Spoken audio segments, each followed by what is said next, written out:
الحمد لله وكفى وسلام على عباده الذين اصطفى أما بعد فأعوذ بالله من الشيطان الرجيم بسم الله الرحمن الرحيم إن الله وملائكته يصلون على النبي يا أيها الذين آمنوا صلوا عليه وسلموا تسليما اللهم صل على سيدنا محمد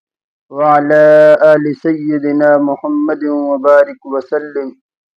سید القرا حضرت ابی بن کعب رضی اللہ تعالی عنہ رسول اللہ صلی اللہ تعالی علیہ وسلم کی محفل میں مجلس میں صحبت میں حاضر ہوتے ہیں، آ کر عرض کرتے ہیں یا رسول اللہ صلی اللہ علیہ وسلم، میں آپ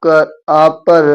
اپنے اوقات میں سے تہائی حصہ درود شریف پڑھتا رہوں۔ اللہ کے رسول صلی اللہ علیہ وسلم ارشاد فرماتے ہیں، ابئی اگر اس سے زیادہ پڑھے گا تجھے اور فائدہ ہوگا۔ حضرت ابی بن کعب رضی اللہ تعالیٰ آپ صلی اللہ علیہ وسلم سے عرض کرتے ہیں یا رسول اللہ، میں آپ پر اپنے اوقات میں سے 2/3 حصہ آپ پر درود شریف پڑھتا رہوں۔ اللہ کے رسول فرماتے ہیں اگر اس سے زیادہ پڑھے گا تجھے اور فائدہ ہوگا۔ پھر وہ تیسری بار عرض کرتے ہیں یا رسول اللہ، میں اپنے اوقات میں سے سارا وقت آپ پر درود شریف پڑھتا رہوں۔ اللہ کے رسول صلی اللہ علیہ وسلم نے ارشاد فرمایا، او بھائی اگر تو سارا وقت مجھ پر درود شریف پڑھتا رہے گا، اللہ تیرے تمام مسائل کو حل کر دیں گے، تیری تمام ضرورتوں کو پورا فرما دیں گے، تیری زندگی میں آسانیاں پیدا کر دیں گے اور تیرے تمام گناہوں کو معاف کر دیں گے۔ حضرت عمر رضی اللہ تعالیٰ روایت نقل کرتے ہیں کہ نماز اور دعا اللہ رب العزت کے آسمان پر معلق رہتی ہے جب تک کہ انسان درود شریف نہیں پڑھتا۔ گویا کہ انسان کو اعمال سے پہلے اور آخر میں درود شریف پڑھنا چاہیے۔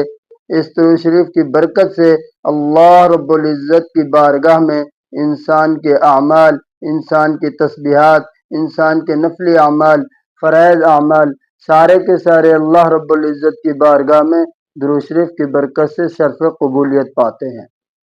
اور ایک اور حدیث کے اندر آتا ہے کہ انسان کو چاہیے عبادات سے پہلے اور آخر میں درود شریف پڑھ لے تاکہ اس درود شریف کی وجہ سے وہ اللہ رب العزت کی بارگاہ تک انسان کے اعمال پہنچ سکیں۔ گویا کہ اس سے معلوم یہ ہوتا ہے درود شریف اعمال کے لیے ایسے ہیں جیسے پرندے کے لیے پر ہوتے ہیں۔ اگر پرندے کے پروں کو باندھ دیا جائے وہ پرندہ اڑ نہیں سکتا، اور اگر اسے کاٹ دیا جائے وہ اللہ کی بارگاہ تک پہنچ نہیں سکتا۔ اگر انسان دعا مانگے اور اس کے اول اور آخر میں درود شریف نہ پڑھے تو انسان کی دعا اللہ رب العزت کے عرش تک اڑ کر پہنچ نہیں سکتی، وہ اللہ رب العزت کے عرش سے پہلے معلق رہتی ہے۔ تو ہمیں نماز سے پہلے بھی درود شریف پڑھنا چاہیے، نماز کے آخر میں درود شریف پڑھنا چاہیے، دعا سے پہلے درود شریف پڑھنا چاہیے، دعا کے آخر میں درود شریف پڑھنا چاہیے تاکہ اس درود شریف کی برکت سے ہمارے اعمال اللہ رب العزت کی بارگاہ میں شرف قبولیت حاصل کر سکیں۔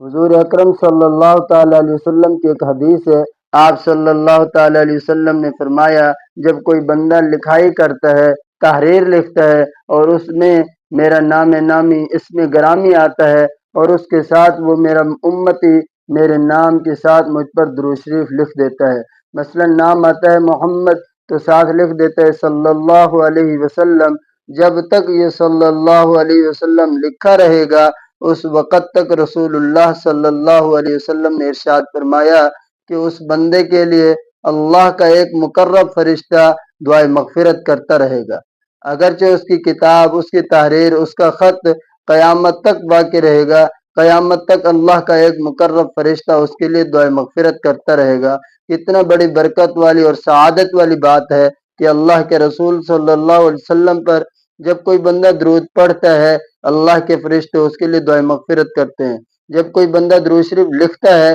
اللہ کے فرشتے اس کے لیے دعائے مغفرت کرتے ہیں۔ تو ہمیں چاہیے ہم زیادہ سے زیادہ رسول اکرم صلی اللہ تعالی علیہ وسلم پر درود شریف پڑھا کریں۔ اللہ مجھے اور آپ کو اپنے نیک اور مقبول لوگوں میں شامل فرمائے اور رسول اللہ صلی اللہ علیہ وسلم کا سچا عشق نصیب فرمائے، اور قیامت کے دن رسول اللہ صلی اللہ علیہ وسلم کے ہاتھوں سے جام کوثر نصیب فرمائے۔ اللہ رب العزت کی عدالت میں رسول اللہ صلی اللہ علیہ وسلم کی ہم سب کو سفارش نصیب فرمائے۔ میرے واسطے